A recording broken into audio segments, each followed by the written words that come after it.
এটি কাঁঠালতলা গ্রামের ছোট্ট গোপাল।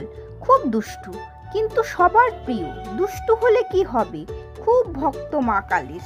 ও মা, এবার কিন্তু আমি আমার কালী মাকে নিজে হাতে ফুল দেব। ঠিক আছে, দিস।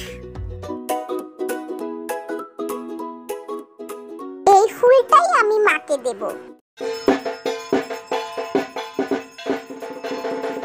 আরে এই যে ঢাকের আওয়াজ, তাহলে পুজো শুরু হয়ে গেল মনে হয়। আমি দৌড়াই বাবা।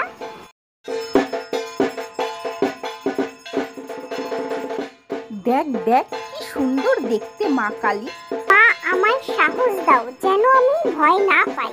গোপাল, ও গোপাল, এই তো আমি তোর কাছে এসেছি। ভয় কিসের তোর? আমি সব সময় তোর পাশে আছি।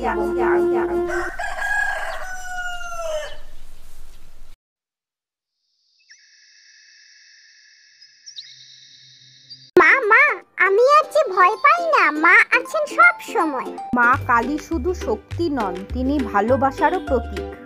তিনি ভালোবাসা, সাহস আর আশীর্বাদের মা। অশুভ শক্তিকে নাশ করে শুভ শক্তিকে সূচনা করতে তিনি বিভিন্ন রূপে ফিরে আসেন আমাদের মধ্যে।